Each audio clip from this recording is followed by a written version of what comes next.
Le flash des informations pour ce mardi 8 avril. Bonsoir. Une nouvelle juge a prêté serment ce matin à State House. Il s'agit de Natasha Buryan. Elle exercera auprès de la Cour suprême. Madame Buryan, détenant une maîtrise pour la Cour d'appel, exercera désormais en tant que juge des affaires commerciales auprès de la Cour commerciale récemment instituée. Madame Buryan vient de terminer ses études de droit à l'Université de Londres avec une spécialisation en criminologie et justice criminelle internationale. Elle devient ainsi la 14e juge de la Cour suprême.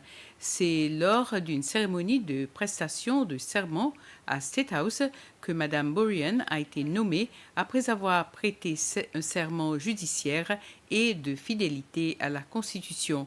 Parmi les invités à la cérémonie, on notait la présence des membres de sa famille, le vice-président Ahmed Afif, le président de l'Assemblée nationale, Roger Mancienne, et le juge en chef, Ronnie Govinden.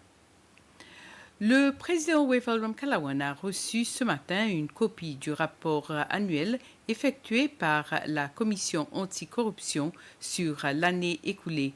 Parmi les défis que le rapport fait ressortir, c'est le manque de personnel qualifié pour mener à bien les enquêtes contre de tels abus. Mais la commissaire May de Silva a expliqué que la commission anticorruption mettait en place une série de formations pour des employés.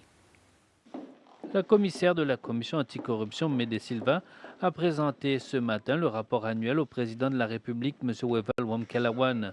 Madame de Silva était accompagnée du commissaire adjoint Henry Bastien.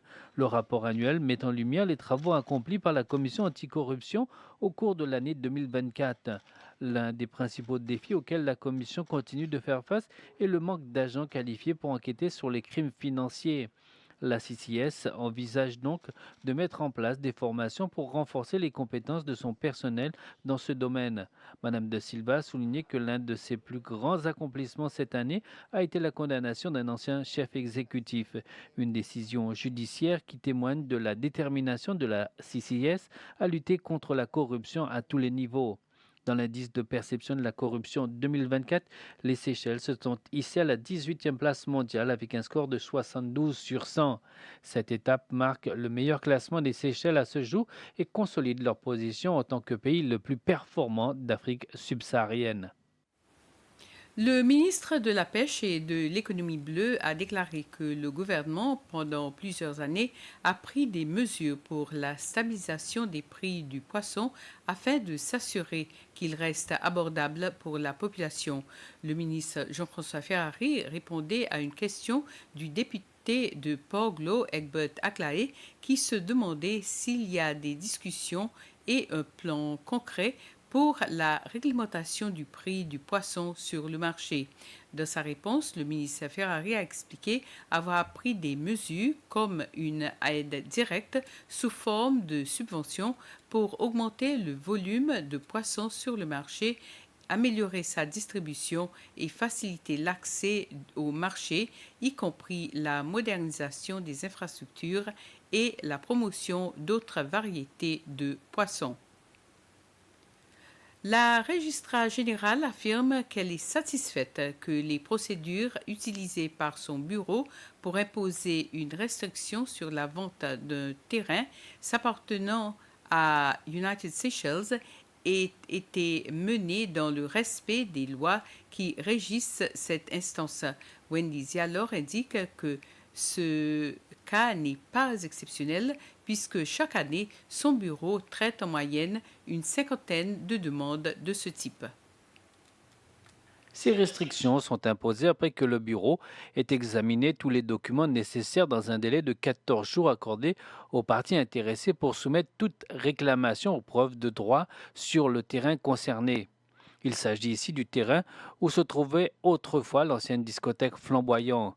Le bureau du registrar a émis une restriction empêchant United Seychelles de vendre cette parcelle. Selon le président de United Seychelles, le docteur Patrick Carmini, ce terrain appartient légalement à leur parti et il a été acquis de manière conforme.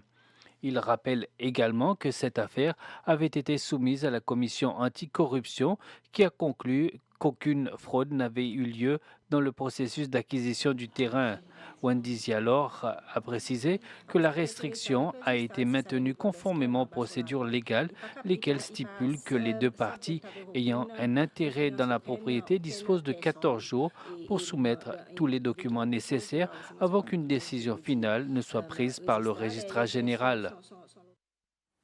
Ainsi termine ce flash. Merci de l'avoir suivi. Passez une soirée agréable. Bonsoir.